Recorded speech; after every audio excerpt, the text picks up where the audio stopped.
주시는 하나님의 말씀은 구약성경 창세기 31장 1절부터 16절까지입니다. 창세기 31장 1절부터 16절까지입니다.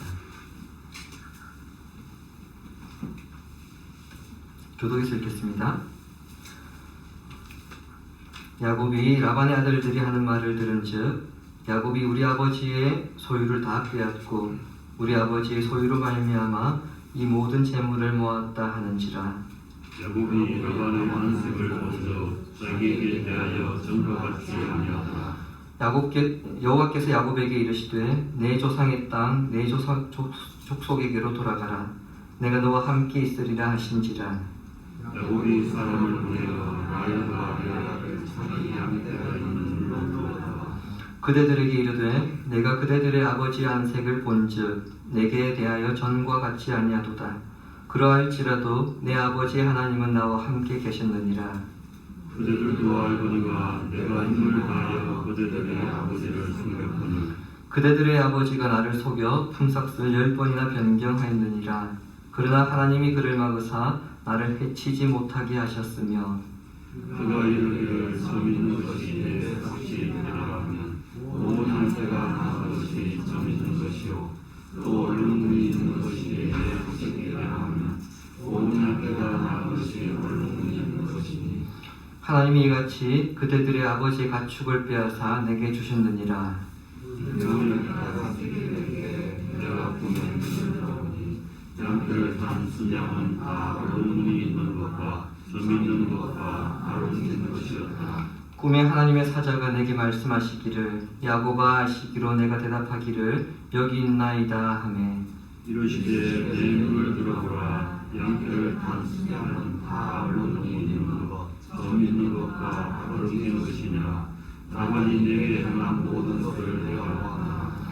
나는 베델의 하나님이라. 내가 거기서 기둥에 기름을 붓고 거기서 내게 소원하였으니 지금 일어나 이곳을 떠나서 내 출생지로 돌아가라 하셨느니라.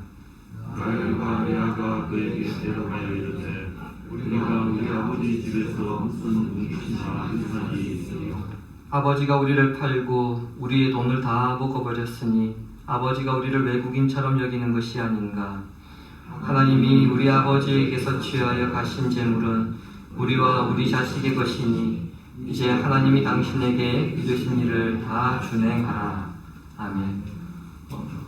혹시 의심은 확인시켜주면 확신이 된다 이런 말 들어보셨습니까? 어떤 현상이나 말을 사실로 받아들이기까지 검증이라고 하는 과정이 필요한데요. 그 과정을 거쳤을 때에 비로소 확신이 되고 믿음이 됩니다. 우리가 누군가의 말을 들을 때도 마찬가지입니다. 그 말에 대한 확신이나 믿음을 가지기 위해서는 나에게 하는 말을 하는 그 사람이 어떤 사람인가에 대한 검증이 있어야 합니다. 우리가 누군가의 말을 들었을 때에 저 사람 말은 진짜다. 그것은 그 말이 진짜일 수 있지만 그 이전에 그 사람이 어떤 사람인지 이미 우리가 다 검증해 보았다는 거죠. 반대로 말하자면 지금 나에게 말하는 이 사람이 평소에 믿음이 가지 않는 사람이거나 사실을 말하지 않는 사람이라면 우리는 그 말을 들었을 때 일단 진짜인가 의심을 하게 됩니다. 속담에 콩으로 매주를 쓴다고 해도 고지 안 믿는다. 그 말이 바로 이런 것이죠. 믿음도 마찬가지입니다. 히브리서 11장 1절에 보시면은 히브리서 기자는 믿음은 바라는 것들의 실상이요 보지 못하는 것들의 증거라고 그렇게 선언하였습니다. 믿음은 기대하는 것이 이루어진 것이지만 바라는 것이 아직 이루어지지 않았을 때 유효합니다. 그렇게 볼 때 믿음은 현재 내가 믿고 있는 것이지만 그 믿는 것은 미래에 이루어질 일들입니다. 어떻게 현재에 있는 우리가 미래에 있는 일을 믿을 수 있느냐, 확신할 수 있느냐, 그것은 과거에 우리가 지나온 시간을 통해서 검증이 되었기 때문입니다. 과거의 시간들 속에서 여러 상황들, 여러 정황들을 지나면서 하나님께서 어떻게 인도하셨는가를 경험하였던 것이죠. 물론 그때 그 순간에 우리가 몰랐을 수 있습니다. 하지만 시간이 지나서 되돌아보니까 그 가운데 하나님의 선하신 인도하심이 있었던 것입니다. 이런 검증이라고 하는 단계를 거쳐서 하나님과 그분에 대해 말씀하고 있는 성경에 대한 믿음을 우리가 가지게 되는 것이고요. 그리고 신앙의 확신을 가지게 되는 것입니다. 계속해서 야곱의 이야기를 우리가 살피는 중에 있습니다. 특히 오늘 본문은 야곱 인생에 있어서 매우 중요한 전환점이 되는 부분입니다. 그의 인생의 전환이 되는 중심에는 약속의 성취에 대한 검증이 있었습니다. 이것은 신자들에게도 동일하게 적용됩니다. 어떤 사람이 단순히 교회당 입구를 그냥 드나드는 그 정도 수준에서 벗어나서 예수님의 참된 제자가 되기 위해서는 신앙의 전환이 일어나야 합니다. 그러한 전환은 어느 날 갑자기 일어나는 것이 아닙니다. 자신의 삶을 되돌아보는 가운데 삼위 하나님께서 내 삶에 어떻게 역사하셨는가 그에 대한 검증을 통한 확신이 일어날 때에 비로소 신앙의 전환이 일어나는 것입니다. 야곱으로 다시 돌아가겠습니다. 야곱이 브엘세바를 떠나서 하란 곧 밧단 아람에 온 지 20년이라고 하는 시간이 지났습니다. 그 사이 여러 가지 많은 사건들이 있었습니다. 두 아내와 결혼을 하고 그리고 아내들 사이에서 출산 경쟁이 일어나고 재산을 모으는 과정이 있었습니다. 본문은 야곱이 라반과 2차 근로 계약을 맺은 지 6년이 지났을 때인데 6년이 지났을 때쯤 야곱의 재산은 라반의 재산보다 훨씬 더 많아지게 됩니다. 여기서 문제가 발생합니다. 1절에 보시는 것처럼 야곱은 어느 날 라반의 아들들로부터 황당한 내용을 듣게 됩니다. 야곱의 아들들이 야곱에게 직접 한 말은 아니고요. 자기들끼리 한 얘기를 이제 들은 것이죠. 야곱이 자신의 아버지의 재산과 자신들의 몫을 훔쳐서 부자가 되었다는 겁니다. 사실 이 말을 라반의 아들들의 입장에서 보면은요, 인간적으로 이해는 됩니다. 라반의 재산이 줄었다는 것은 다른 말로 이야기하면 아들들의 입장에서는 자기들에게 돌아올 유산이 줄었다는 것이기 때문에 기분이 썩 좋을 리 없죠. 따라서 그들은 야곱이 꼼수를 써서 아버지의 재산을, 양들을, 염소들을 슬쩍슬쩍 빼돌린 것은 아닌가 그런 생각이 들을 것이고요. 그 생각을, 그 의심을 마음속으로만 담아둔 것이 아니라 형제들끼리 있을 때에 입 밖으로 꺼내기 시작했습니다. 거기에 멈추지 않고 그들은 자신의 생각들을 아버지 라반에게도 말했습니다. 자, 그러다 보니까 야곱이 앞서 말씀드린 것처럼 아들들의 대화를 우연히 듣게 되었고요. 그리고 나서 라반의 얼굴을 보니까 라반이 예전과 같이 자신을 보는 것이 예전과 같지 않다는 것을 알게 되었습니다. 우리 성경에 라반의 안색이 예전 같지 않았다 이렇게 표현되어 있는데 원문을 직역 그대로 번역하면은 라반의 얼굴이 그와 즉 야곱과 함께 있지 않았다 이렇습니다. 안색이 변했다는 것은 사실 성경에 그런 표현이 없습니다. 라반의 얼굴이 야곱과 함께 있지 않았다 그 뜻입니다. 교회의 성도나 직장의 동료 또는 여러분 친구들끼리 서로의 마음이 같고 목표가 같으면요 얼굴 표정이 같습니다. 밝죠.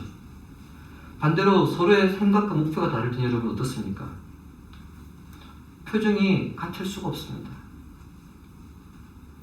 이것을 성경에서는 얼굴이 함께 있지 않다라고 그렇게 표현을 했습니다. 야곱에 대한 라반의 표정이 왜 이렇게 변했느냐? 입장이 바뀌었기 때문이죠. 지금까지 라반은요 야곱을 생각할 때마다 정말 기분이 좋았습니다. 어떻게 하면 저 인간 등골 빼먹을까? 생각할 때마다 기분이 좋았던 거예요. 그리고 그 생각대로 야곱은 늘 당해왔습니다. 하지만 지금은 어떻습니까? 겉으로는 고용주와 고용인의 관계이지만 실제적으로는 야곱이 라반을 추월한 상황입니다. 당연히 라반이 기분이 좋을 리 없습니다. 야곱은 지금 적진에서 홀로 고군분투하고 있는 상황이기 때문에 앞으로 어떻게 해야 할 것인가 또 이런 고민을 하지 않을 수 없죠. 그 시점에 하나님의 음성이 들렸습니다. 3절 보시기 바랍니다. 여호와께서 야곱에게 이르시되 내 조상의 땅, 내 족속에게로 돌아가라. 내가 너와 함께 있으리라 하신지라. 처가에서 힘겹게 20년을 살아온 야곱에게 하루하루의 삶은 고통의 연속이었고요. 또 한편으로는 내가 언제까지 이곳에서 살아야 하는가, 그런 생각이 계속 머릿속을 맴돌았습니다. 따라서 나름대로 고향 브엘세바로 돌아가야 될 명분을 찾고 있었는데 하나님께서 지금 그 명분을 만들어 주신 겁니다. 이제는 조상의 땅으로 돌아가라는 것입니다. 야곱의 아버지 이삭은 지금 아직 여러분 살아 있습니다. 그렇기 때문에 조상이라고 한다면 누굴 가리키겠습니까? 할아버지 아브라함을 가리킵니다. 흥미로운 것은 180여 년 전에 아브라함은 밧단 아람에서 하나님의 명령을 받고 가나안 땅으로 떠났는데 180년이 지난 지금 이제는 야곱이 밧단 아람에서 하나님의 명령을 받고 가나안으로 떠나게 되었다는 점입니다.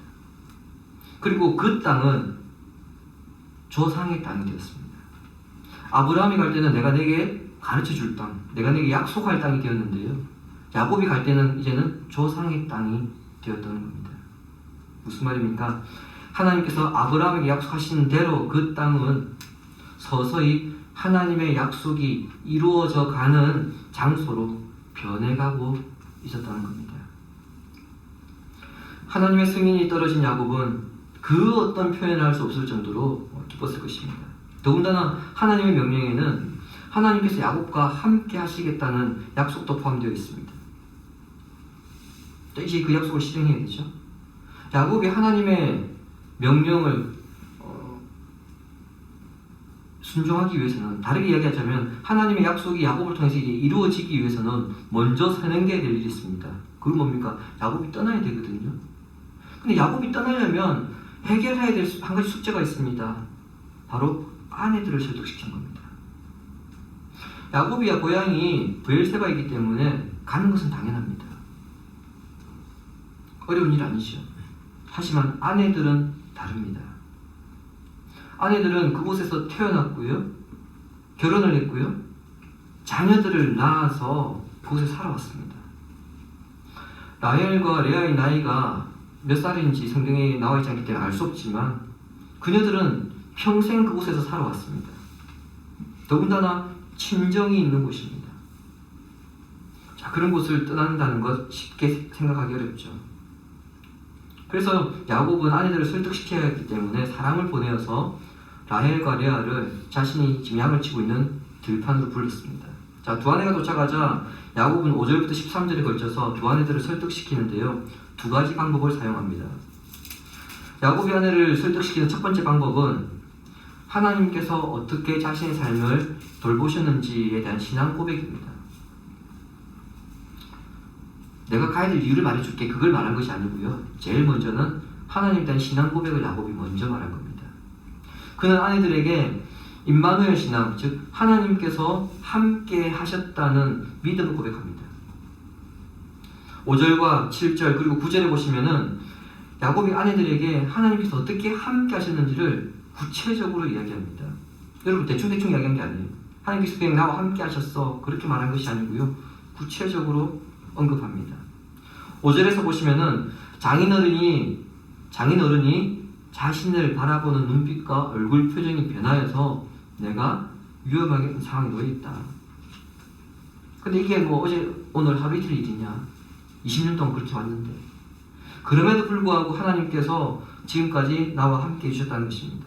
그리고 7절에서는 하나님께서 그를 막으사, 장인어른 라반을 막으사 자신을 해치지 못하게 하셨다, 그렇게 말합니다. 자, 이것은 라반이 야곱의 생명을 노렸다는 의미입니다.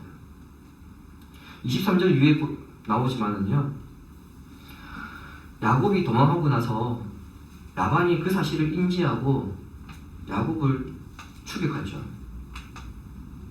그리고 나중에 만나서 라반이 딸들에게 대하는 것을 보면은요, 이 사람은 정말 야곱을 죽이고도 남은 사람이었습니다. 그런 사람으로부터 해를 받지 않도록 하나님께서 지키셨다는 것입니다. 또한 9절에서는 하나님께서 야곱을 보호하시기 위해 라반의 계획이 항상 실패하도록 하셨다. 그렇게 고백합니다. 라반이 야곱의 급여를 상습적으로 깎았습니다. 그때마다 하나님께서 라반의 짐승들을 상습적으로 빼앗아서 야곱에게 주셨다. 그런 의미입니다. 예를 들어서 이런 거죠. 라반이 갑자기 바꿔버립니다. 너는 그냥 점 있는 것만 가져가. 그렇게 바꿔버린 거예요. 그랬더니 그 다음부터는 점 있는 것만 태어납니다. 라반이 환장하죠. 그래서 얼룩진 것만 가져가. 그렇게 또 바꿨습니다. 그랬더니 그 다음부터는 또 얼룩진 것만 나왔습니다. 안 되겠다 싶어서 라반이 다시 바꿉니다. 줄무늬 있는 것만 가져가. 그랬더니 이번에도 여러분 줄무늬 있는 것만 태어났습니다. 그런 식으로 계속해서 하나님께서 라반의 것을 빼앗아 가지고 야곱에게 주신 거예요. 이런 현상들이 반복되다 보니까 야곱이 깨달은 것이 하나 있었습니다. 아, 이게 내 능력이 아니구나. 내가 나뭇가지를 보여주었기 때문에 그 나뭇가지를 보고 그런 것들이 태어난 것이 아니고 이 모든 일 자체가 하나님께서 하게 하신 거구나. 저 사람이 계약을 의도적으로 바꿨다 하더라도 그 계약을 나에게 유리하도록 하나님께서 그냥 하신 거구나. 이런 일련의 사건들을 회상하면서 야곱은 하나님께서 나와 함께 하시고 나를 보호하셨다는 것을 내가 고백하지 않을 수 없다. 이렇게 그의 아내들에게 공개적으로 고백하고 있습니다. 사실 야곱은 지난 20년 동안 그의 삼촌 라반 밑에서 산전수전 공중전 별의별 희한한 일을 다 겪었습니다. 우리 가운데에 오늘 이 자리에 모이는 우리 가운데에 지난 20년간의 시간들을 돌이켜볼 때에 야곱만큼 고통스러웠다고 말할 수 있는 사람이 없을 텐데요. 정말 야곱은 고통스러운 시간을 보냈습니다. IQ를 우리가 지능지수라고 하죠. IQ 150 이상인 사람이 가입하는 단체가 있습니다. 혹시 여러분 아십니까? 멘사 클럽이죠. 우스갯소리를 여러분 JQ라고 혹시 들어보셨나요? 잔머리 지수를 우리가 JQ라고 하죠. 야곱은 아마 JQ가 멘사 회원급입니다. 잔머리 지수로 치면 타의 추종을 불허한 사람이 야곱입니다. 그 잔머리로 형과 아버지를 속이고 자신이 얻고자 하는 것은 뭐든지 손에 거머쥐었던 사람이 야곱이었습니다. 그런 사람이 자신보다 더 강한 적수를 만나서 그 사람 밑에서 20년 동안 된통당하는 삶을 살았습니다. 속이는 사람이 속이는 사람한테 당했으니까 여러분 얼마나 고통스러웠을 거예요. 사기꾼이 제일 못 참는 것이 여러분 뭔지 아십니까? 사기꾼한테 당하는 겁니다. 야곱이 그런 시간을 20년 동안 보낸 것입니다. 그러나 지금 이 순간 아내들 앞에서 야곱의 입에서 나오는 말은 내가 이 순간까지 건재할 수 있었던 것은 내 아버지 하나님께서 나와 함께 하셨다. 이 고백입니다. 20년 전에 야곱이 아버지의 집을 떠나서 베델에 도착했을 때 그가 한 말이 뭐였냐면요. 여러분 혹시 기억하실지 모르겠습니다. 여호와께서 과연 여기 계시거늘 내가 알지 못하였다.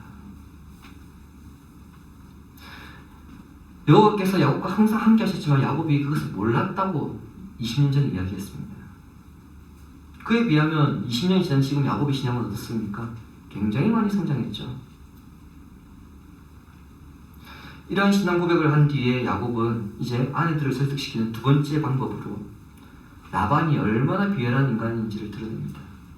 6절과 7절 상반절 보십시오. 그대들도 알거니와 내가 힘을 다하여 그대들의 아버지를 섬겼거늘 그대들의 아버지가 나를 속여 품삯을 10번이나 변경하였느니라. 내가 장인을 성심성의껏 섬겼는데 여러분 우리 성경에 당신들의 아버지라고 그렇게 되어 있습니다. 장인 어른이 나를 속여서가 아니고요. 당신들의 아버지가 나를 속여서는 품삯을 10번이나 변경하였다. 자, 여기서 10번이라고 하는 숫자를 어떻게 해석해야 될 것인지에 대해서 여러분 의견이 분분합니다. 상징적인 의미로 해석해서 굉장히 자주 바꿨다. 자, 그렇게 봐야 하느냐? 아니면 문자적인 의미로 말 그대로 정말 10번 급여를 바꿨는가? 이렇게 나뉩니다. 만일 문자적인 의미로 정말 10번을 바꿨으면은 여러분 6년에 10번입니다. 거의 1년에 2차례씩 변경을 한 겁니다. 이건 신고해야 될 부분이죠. 신고해야 됩니다. 잡아가야 됩니다. 라반이 그동안 보여주었던 모습을 유추해 볼 때 여러분, 임금 조정을 했으면은 야곱 인상을 올려줬겠습니까? 아니면 깎았겠습니까? 두말할 필요도 없죠. 이건 깎은 겁니다. 어떻게 해석하였든지 한 가지 확실한 것은 라반은 야곱과 근로 체결한 것을 지키지 않았다는 거고요. 자주 바꿨다는 것인데 오늘날 표현으로는 갑질 중에 갑질을 한 겁니다. 정말 갑질 중에 갑질을 한 겁니다. 처음에 품삯을 계약할 때 라반은 점 있는 것, 얼룩진 것, 줄 있는 것, 양의 경우에는 검은 것까지 준다고 했거든요. 그것도 부족하여서 양과 염소를 건강한 것과 분리시켜서 3일 거리를 떨어뜨려 놨습니다. 거기에도 하나 더 있었죠. 깨끗한 것만 야곱에게 주었습니다. 그리고는 자기에게 불리하게 되자 그때마다 제가 앞서 말씀드렸던 그런 방법으로 급여를 지불하는 방식을 바꿔버렸던 겁니다. 라반이 이렇게 한 것을 라헬과 레아가 몰랐을까요? 모를 리 없습니다. 누구보다도 자기 아버지가 피눈물도 없는 사람이라는 걸 잘 알고 있습니다. 야곱은 지금 아내들에게 자기들의 아버지에 대해서 확인사살 시켜주고 있는 겁니다. 그럼에도 내가 여기 있어야 되는지 당신이 한번 판단해보라 이 말입니다. 두 가지 방법을 말하면서 야곱은 11절부터 13절까지에 걸쳐서 종합적인 결론을 내리네요.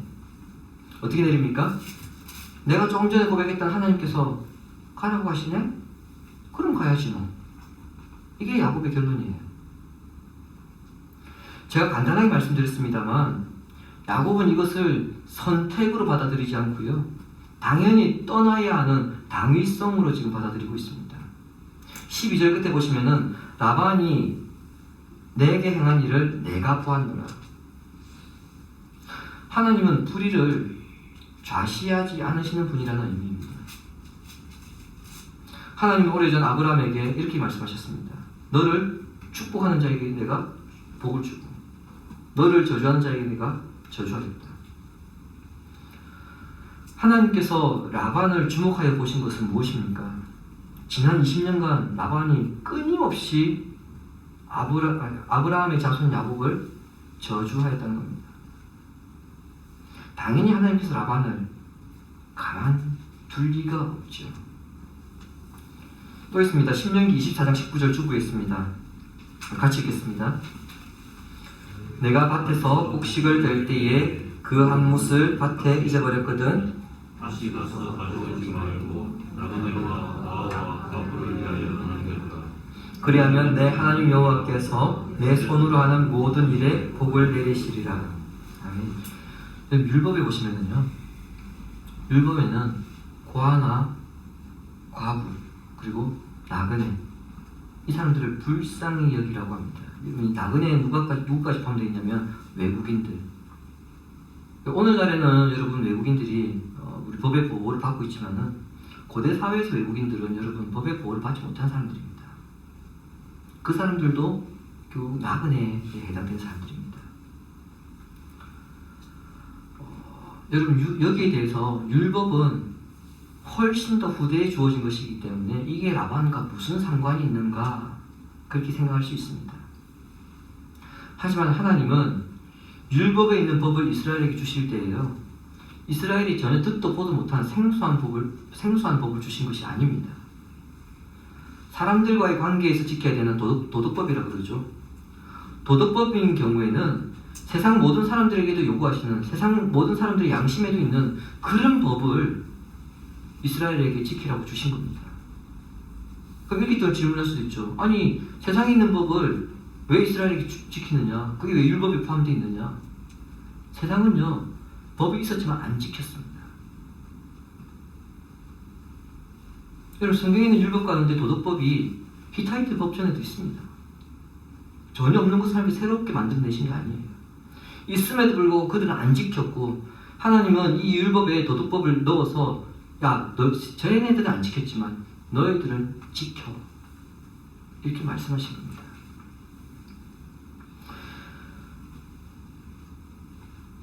사람들과의 관계에서 지켜야 될 이 도덕법, 이것을 지금 하나님께서 라반에게도 적용시킨 겁니다. 세상에서 가장 비열한 사람이 어떤 사람이죠? 자기보다 힘없는 사람을 착취하고 괴롭힌 것입니다. 자기보다 힘 있는 사람들한테는 비굴하게 굽신거리면서 반대로 자기보다 힘없는 사람에게는 짓밟고 빼앗는 것, 그게 세상에서 가장 비열한 사람이죠. 성도 여러분, 분명히 기억하셔야 할 것은 하나님은 절대로 이런 자들을 그냥 내버려 두지 않으시고 하나님의 때에 하나님의 방법으로 반드시 심판하신다는 사실입니다. 만일 하나님께서 가만히 지켜보시고 그냥 내버려 두신다면 그것은 하나님의 정의와 어긋납니다. 하나님께서 야곱에게 언약의 땅으로 돌아가라고 명령하셨습니다.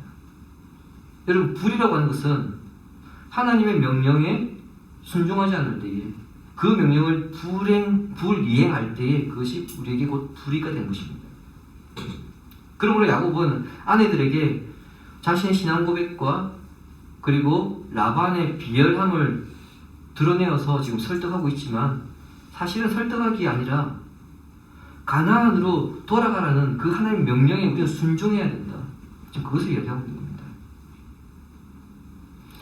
야곱은 라반의 아들들과 라반의 태도에서 위협을 느껴서 지금 고향으로 돌아가겠다고 생각했지만 그에게는 아내를 설득하는 것보다 또 하나의 어려움이 하나 더 있습니다. 도망치다 걸리면 어떻게 될 것인가? 그런 두려움이 있습니다. 여러분 한번 생각해 보십시오. 차라리 혼자라면 도망치기가 쉽습니다. 그런데 지금은 어떻습니까? 혼자가 아닙니다. 2명의 아내가 있고요. 2명의 첩이 있습니다. 거기다가 아들, 딸이 12입니다. 거기다가 또 뭐가 있습니까? 양과 염소가 엄청납니다. 도망을 치는데 가다가 여기저기서 양 울고 염소 울고, 여러분 그 소리 한번 나보세요. 이 과연 은밀하게 도망칠 수 있는 일인가? 안 됩니다. 불가능합니다. 그렇기 때문에 야곱 입장에서는 내가 도망치다가 걸리면 어떻게 될 것인가? 라반이 나를 죽이려 할 텐데, 그런 두려움이 안 들 수 없죠. 그럼에도 야곱이 그런 두려움을 극복하고 이와 같은 결단을 내리고 아내들에게 강하게 설득하였던 것은 하나님께서 나와 함께 하신다는 굳건한 믿음이었습니다.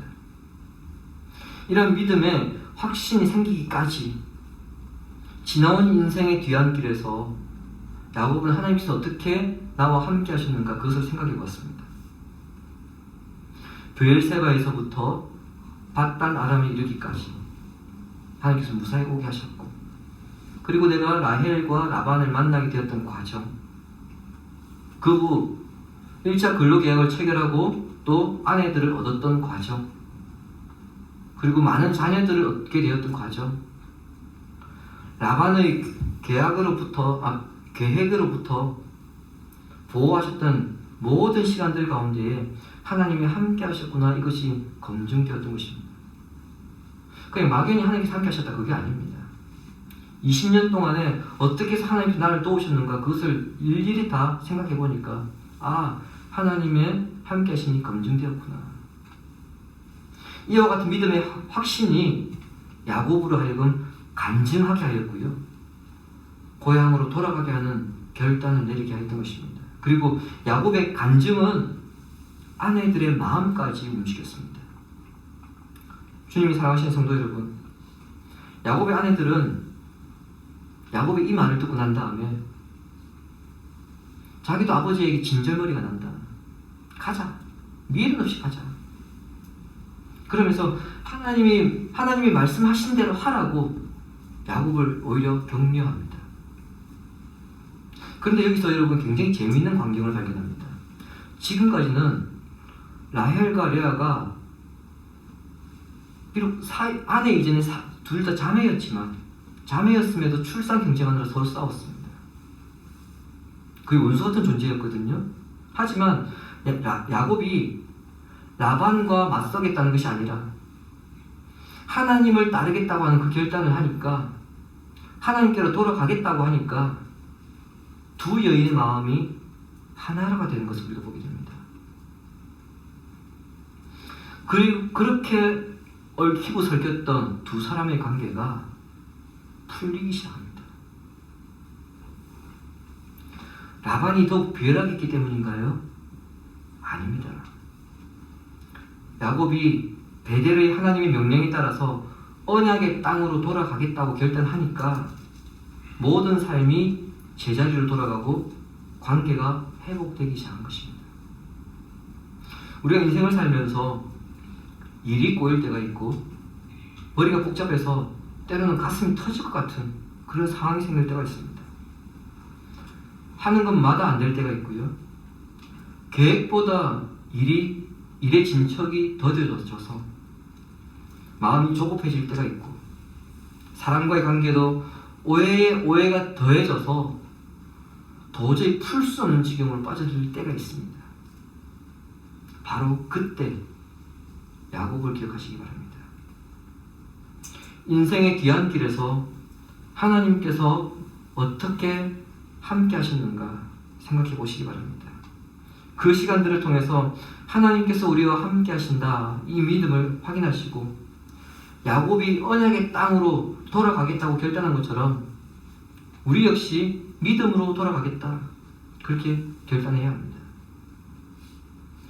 믿음으로 돌아간다는 것은요, 다른 것이 아니라 아무것도 기대할 수 없는 척박한 환경에서 하나님의 신실하심을 의지하며 하나님의 말씀을 붙들고 그 어려움을 이겨내겠다는 결단입니다. 이것은 하나님께서 우리의 상황을 그냥 어려운 그대로 내버려 두시지 않는다는 그런 확신입니다. 욥기 16장 19절 함께 읽어볼까요? 욥기 16장 19절입니다. 지금 나의 증인이 하늘에 계시고 나의 중보자가 높은 데 계시니라. 아멘. 하나님은 우리의 삶에 함께 하셨습니다. 그리고 함께 하실 것입니다. 이것은 욥이 고백한 것처럼 하나님께서 우리 인생의 증인이 되신다는 의미입니다. 우리가 억울한 상황에 놓여있을 때에 세상은 우리의 억울함을 알지 못하는데 하나님께서 우리를 변호하시고요, 우리를 보증하실 것이며, 우리가 위험에 처해 있을 때에 하나님께서 보호하신다는 약속입니다. 이 말씀은 분명 성경과 교회 역사를 통하여서 오늘 우리에게